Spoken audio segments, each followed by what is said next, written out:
Hi everybody, thanks for joining me once again today. This is Peter, you're watching Thailand Bound. If you've stumbled upon this channel by accident, I tell stories about Thailand. We talk about all things Thailand, and today I'm going to be reading out three viewers' stories, three very, very good stories. So I'll crack straight on and we'll get straight into the first story. Here we go.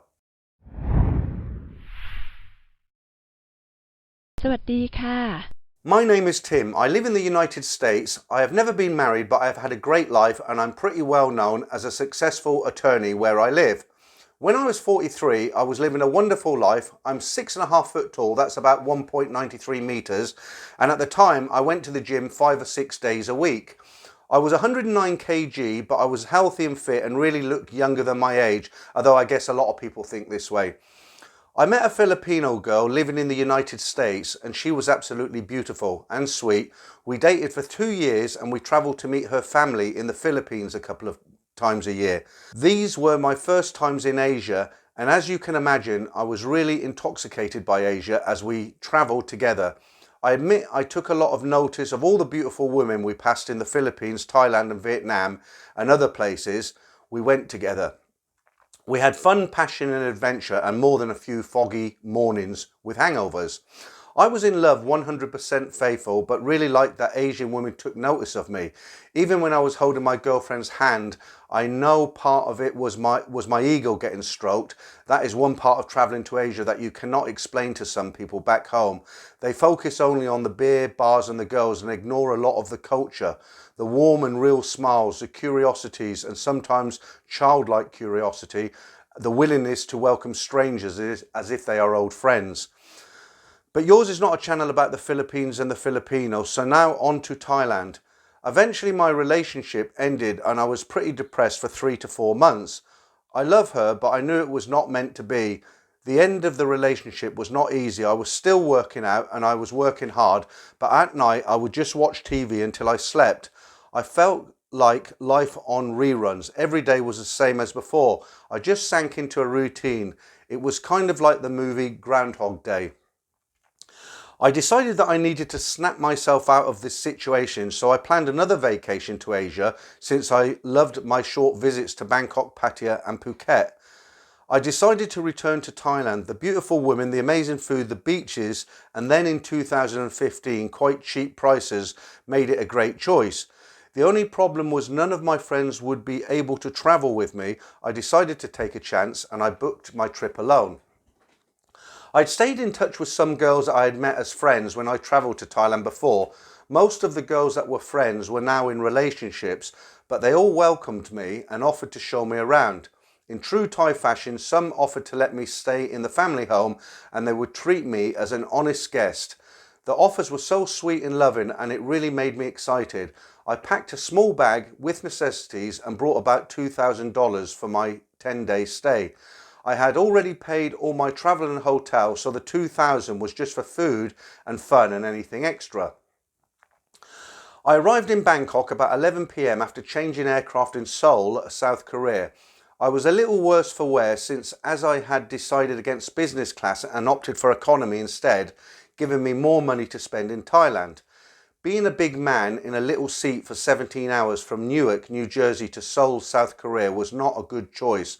My back was in bad shape and I knew I was in need of a traditional Thai massage to help get rid of the pain. The reason we had arrived so late was a delay in our takeoff for mechanical reasons. I messaged my friend Noi since she had promised to meet me at the airport and drive me to my hotel. Noi is a beautiful Thai woman and really fits the stereotype of a stunner. Beautiful face, big smile, white teeth and a lovely figure. Noi was a tiny girl, only 4'10", tall, but had the type of figure that made it appear that she had long legs. It is difficult to explain if you have never seen her. When I saw her in the airport, she was wearing a short skirt and high heels. In any other country, people would have thought she was a working girl, but in Thailand it was just fashion. She looked so beautiful. The reason I met with Noi was because we had always had some weird chemistry. I met her when I was with my ex-girlfriend and she was with her boyfriend, but sometimes you feel an attraction that is never discussed. Over the years we had flirted with text messages, but never anything too over the top. It was more like the innocent flirtations you might have with a regular waitress or shopping mall assistant. you encounter when out and about. Noi came from a very small village up in the north of the country, but worked as a real estate agent in Bangkok. She was 32, divorced from an abusive foreign guy after only 18 months of marriage, and had no children. She had recently broken off a relationship with a Frenchman who had cheated on her. We both chatted regularly as we exchanged our tales of heartbreak. Her English was nearly fluent with that accent that makes my heart beat faster. It was easy for Noi to spot me in the airport as I was so much taller than most people in arrivals. Noi spotted me, came over and with a big smile and gave me a very polite hug. She also offered to carry my bag, which was heavier than she was. Noi walked and talked quickly, and soon we were driving through the traffic and in her Toyota until we arrived at my hotel. Noi was concerned about my back pain and insisted I get a massage immediately. We dropped off my bags and made our way to a small massage shop near the hotel. Noi talked to them and told me that she had booked me in for a 2-hour massage with a ladyboy. I was a bit shocked because although I have no problems with ladyboys, I did not want everyone to assume I was into ladyboys myself. She laughed and said, "No, Tilak, you big man and girls have break hands on your big body." I got the point, laughed and shook my head and followed the ladyboy into the private room. I had arranged for Noi to get a massage too, and she seemed happy to enjoy it. After 2 hours of the best massage I had ever had, I came out feeling happy and healthy. Sorry to the listeners today, but there was no soapy fun, just a legitimate massage. The poor ladyboy had worked hard, and I had heard her hands cracking and popping as she tried to work out the knots in my back. I had fallen asleep for most of the time, but woke regularly to find she was still working even while I slept. I got dressed, went to the lobby, and Noi was curled up sleeping in a chair. You know how the Thais are, they can sleep at the drop of a hat. She did not get a massage because she did not want me to spend money on her. Watching her fast asleep, she looked beautiful, innocent, and at total peace. Noi and I were just friends, but she was quickly becoming irresistible, and I was finding it incredibly difficult not to make a pass at her.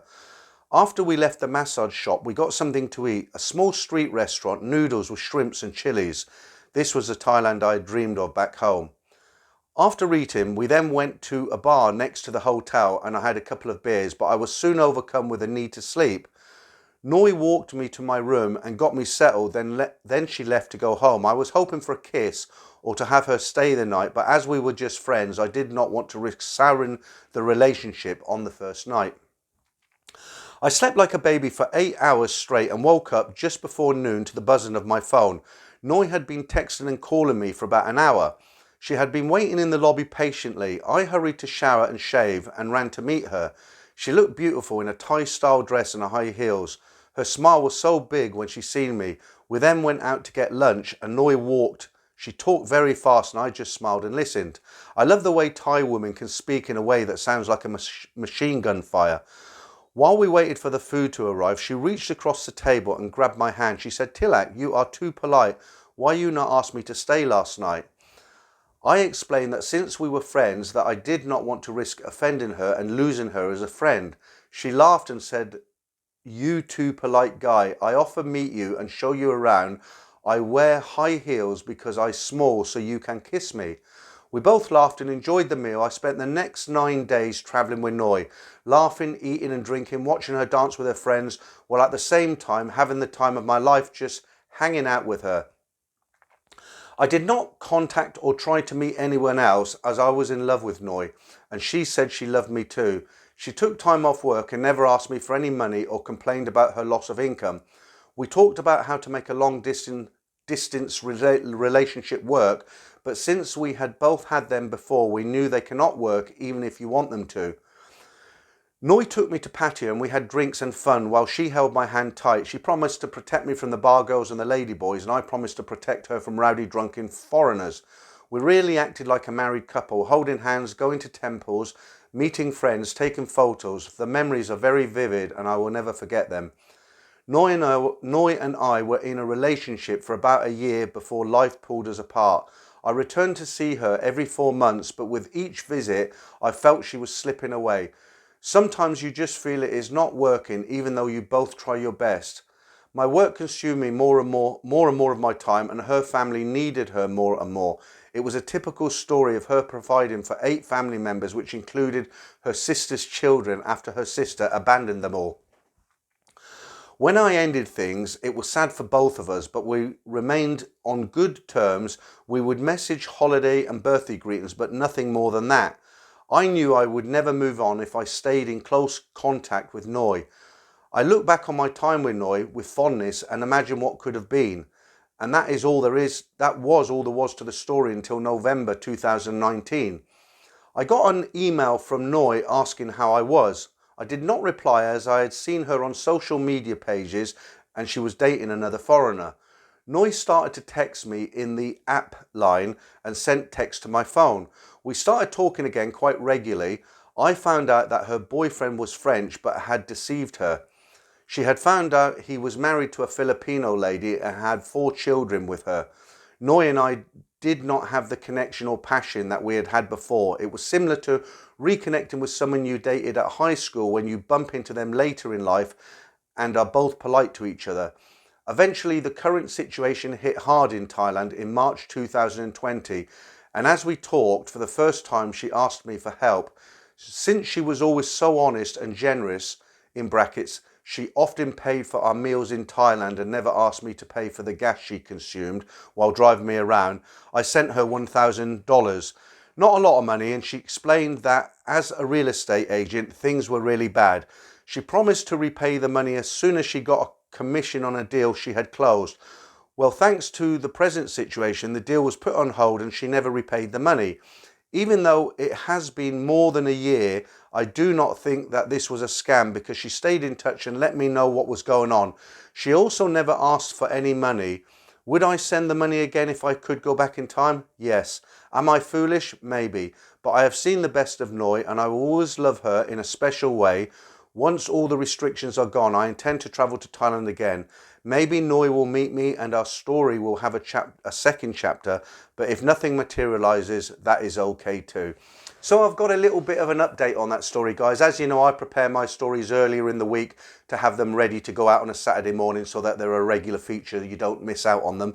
And the guy who sent me in this story a day or so later, he actually contacted me and said that there'd been a development and Noi had actually started paying him back the money. So sounds like a really nice girl. And unfortunately, there's a lot of victims of what's going on at the moment. And to be honest, if I was in his shoes, I'm not single, but if I was in his shoes, I would have sent the $1,000 to help her. I don't think he did a bad thing there. I think it was very generous of him. I think he did the right thing. And Noi sounded like she was a really nice girl. All right, this is a really short story. It's a bit of a car crash one again, real short, but I thought it's worth reading out just to let you share the experiences of what this young lady's been up to. Sorry, before I get into this, he actually sent me 2 stories, but the second story is a bit gruesome to tell on a public forum, so I'm just reading this one story out. My first story concerns a lady who was 35 at the time. Her name is Penn, another notorious bar girl from Khon Kaen in Isan. Penn was now retired from the bars. She had worked in Pattaya. Over the years, she had learned to speak very good English, which has helped her greatly while manipulating unsuspecting foreigners. While sat having lunch with my Aussie wife at Graham's restaurant, situated at the rear of the landmark hotel in Khon Kaen, we met a man called Gary. Gary knew of Penn well, as Gary's Thai wife told him what she had gotten up to in the past, as Penn was proud to boast of her many achievements over foreign men. Gary told us a story about how Penn had abandoned her foreign partner. Penn left him while he was attending a medical appointment in Bangkok, leaving him with no visa and an empty bank account. The poor man was left abandoned in the Bangkok Hilton, which is the prison. Penn was only too happy to tell others about how clever she is at ripping off foreigners. Gary knew Penn very well and listened as she recounted her latest story with a foreigner, a Belgian guy that she had been stringing along, her words, not mine, for about 6 months. She told Gary how she'd met the man in Bangkok on her way back from Pattaya, where she'd been working in a bar for a while. After staying with him in Bangkok for a few weeks or so, Penn brought him back to Khon Kaen to meet her, as she put it, brother and her 10-year-old son. Leaving Thailand a week later, He joined the ranks of 2 other foreign men involved with her and who had arranged to pay her 30,000 baht a month so she didn't have to return to Pattaya. About 3 months later, she told the Belgian guy she had a brain tumour and needed 150,000 baht for an operation, which he sent to her. 2 weeks later, he told Penn he was coming back to Thailand because he was worried about her. Meeting him at Khon Kaen airport with a full head of hair, Penn was holding a picture of him. While scanning the arrival, the guy asked her why she was holding a picture of him, to which she replied, "Since my operation, I've had problems remembering faces." She terminated the relationship a short while later when in her words, he became suspicious, probably when he saw her brother's brand new pickup truck and a house full of brand new furniture. So there you go, just a little short one there. I haven't got anything to add into that one. Now this next story is a good lesson for everybody, even for me. It's not happened to me, but I'll take real good care after reading this story. It's a horror story. The guy was a young guy. He kept it together. He held it together. If he's watching this video, fair play to you. You did a good job. I don't think I would have been able to hold it together like you did. All right, so here we go. I am 26 years old, so a lot younger than most of your viewers, and from Germany. Last year, me and my best friend travelled to Pattaya in March, right before the terrible situation hit us all. It was our second visit to Thailand and we were both very excited and had planned this trip for months. In early March, we headed to the airport to fly to Bangkok with Finnair. We had a layover in Helsinki. Everything was going as planned. We arrived in Helsinki, which had a very nice small airport but a bit expensive. Our troubles started when we went through immigration at Helsinki. One of the Finnish airport staff asked me to follow him into an office. Once in the office, the guy explained that there was issues with my passport. Now at this point, I should explain something. My passport was missing for a while back in Germany. However, about 10 days before my flight, I reported my passport as found again. In Germany, a missing passport is usually marked as stolen right after you report it missing. Specifically asked the lady if my passport will be cleared by the time I'm taking my trip. She said yes, no worries. Little did I know that I was in for one of the most hellish experiences of my life. So back to Finland. The border patrol agent made some calls, asked some questions and called the police in Germany. After about 30 minutes or so, one of the guards told me that my passport is still marked as stolen and the police were investigating it. I tried to resolve the situation by proving that I am in fact the owner of that passport and I had an ID with me. Now this part gets weird and I'm not sure if I should blame the Finnish authorities or not for this.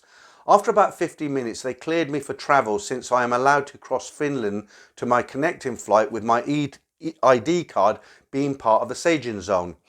However, they advised me to go to the German embassy in Bangkok to resolve the matter, otherwise they would confiscate my passport on my return flight to Finland. I asked if this might be a problem in Thailand and the border police said no, they don't have these kind of databases in Thailand that we have in the EU. Remember that one for later, guys. Catching our connecting flight to Bangkok with my friend, we finally landed in Bangkok. That first moment stepping out of the aircraft is always exhilarating. I'm sure you know what I mean all too well. Finally, I was back after 6 long and stressful winter months back home. We just needed to get through immigration and here it comes. Sir, there is a problem with your passport. Please follow me. The lady at the immigration booth walked me very far and into a basement of some sorts. I was worried, but thought that they will hopefully resolve this issue similar to how they did in Finland. After all, it's my passport and I could prove it. The lady sat me down and went into the office of the immigration authority's boss. I had no Wi-Fi signal in the basement, so I had to text and make phone calls without a Thai SIM card to tell my friend to get the bags and wait in the arrivals hall for me. I sat there for probably close to 2 hours. It was horrible. And after what felt like forever, another woman came out with a couple of papers and told me in a stern manner that I can't enter Thailand with that passport and that I will fly back the same night. My flight was scheduled in 8 hours. My heart dropped like a brick. The paper she handed me stated that I must go back to my country. I came to the country I came from and she insisted that I should sign it. I couldn't believe my ears. I asked her if I could make a phone call before signing the paper. She was visibly annoyed but granted me this wish. So I called up my friend who lives in Thailand who has connections with the police. I sent him my passport pictures and everything. I managed to stall the situation for quite a while. I then get a call. There was nothing my friend could do about this situation, and he went on to explain to me that my passport is the target of an international manhunt. If it was a local matter, he could have resolved it, but this one was too big for the boys at immigration. So I signed that damn paper. I was always escorted by a nice lady that worked for the airline I flew with. I wasn't going to give up. Following that, I had the most stressful 8 hours of my life. I knew that if I could clear my passport before the flight, I might stay. I made many phone calls, text messages, etc. I called up the German embassy in Bangkok, spoke to several people. One of them said I should try and ask for a transit hotel.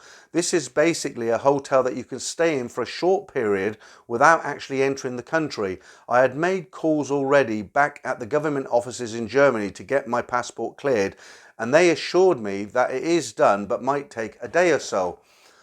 I was denied a transit hotel. When I called up the emergency number at the German embassy in Bangkok, the man told me that Thailand doesn't offer transit hotels as an option any longer. Everything has to be in order, or you need papers that are translated in Thai by the embassy to get you cleared. As the hours passed, I started to realise it's over, and I finally lost my fight against the clock. The most frustrating thing about the whole situation is that nobody is willing to talk to you. I was treated like a criminal. Travelling in the EU never made me feel anxious because you are treated like a citizen in every European country, which is one of the few benefits. But here the mood was quite different. The immigration put pressure on Finnair to arrange a flight back on the same day, ASAP, or they would have to pay for bringing me into the country. Yep, that's how strict they were. Imagine sitting at the airport waiting for your flight home already while everyone else is going about their day arriving in the land of smiles. It was a terrible experience. At 11 p.m. that night, I finally boarded the plane back to Helsinki, and I was still in shock. The flight back was terrible, as you can imagine. I tried to force myself to sleep, but my mind was still racing for quite a while. Back in Germany, I busted into the government facility to get a new passport. They had already prepared one for me since I was raging at the phone back in Bangkok. They said that they were terribly sorry about the whole situation and that they didn't have control over when the police cleared documents or not. Yeah, red tape is bad even in Germany, a country that basically perfected it. My dad came to pick me up and drove me home. I booked my tickets for the following day, last minute, but I wanted that one night of sleep at home. I had seen enough airports for today. Overall, I spent 24 hours on aircraft within 2 days, but I didn't care anymore. Aircraft and airports started to feel familiar, and I took my 14-hour flight the following day.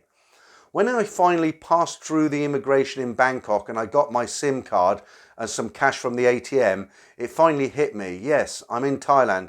I took a cab to Pattaya where my friend was waiting at our condo, the one we'd booked, and had an absolutely amazing time after all. We left the country days before the trouble hit and the Thai airports were closed, so we barely made it out of there.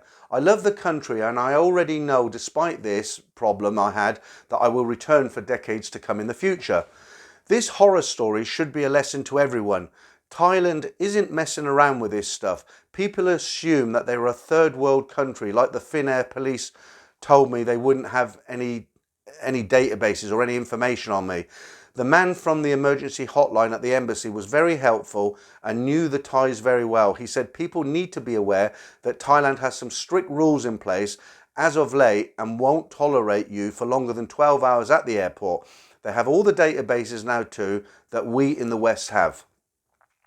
Overall, it cost me an additional €800 for the flight, the phone bills, almost 3 days of my vacation and a good portion of my sanity. So guys, make sure you have your papers in order. Don't listen to the BS, and if you lose your passport, get a new one right away. Your old one will be stained forever. I left out quite a few parts for the sake of the story that Peter will read out, but many things happened within these 24 hours. Maybe I'll send in one of my actual stories in Thailand, but I thought this one would be a good lesson to take away. Wow, I mean, that absolutely blows my mind. In all the years I've been going to Thailand, I've never heard of this happening to somebody, And I mean, fair play to the guy. I don't know how he kept his sanity, but he did something that I wouldn't have been able to do. I mean, he got back on the aeroplane the next day and he went to Thailand. My age, I wouldn't have been able to do it. I would have had to have at least a week and then have another go at it. So yeah, terrible. But it's a good lesson and I hope you take it in. And next time we all go to Thailand, we double check those papers. Okay, that's it for the stories this week. And as always, as I keep saying, I'll be back next week with some more stories. I am running low again, so if you guys have got any stories, please send them in to me because I'd like to keep them going every Saturday for you guys. I'll be back tonight at 9 p.m. UK time for the live stream. It was a bit of a disaster last Saturday. I had a problem with my mic. It was one of the settings on the PC. I wasn't able to change it while the stream was ongoing. And I didn't want to stop it and start again.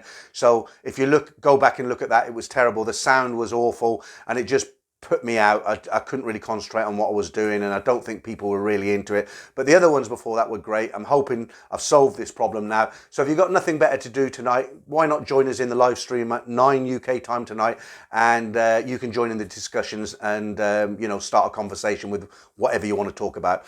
All right guys, until next time, thanks again and I'll see you a bit later on this evening.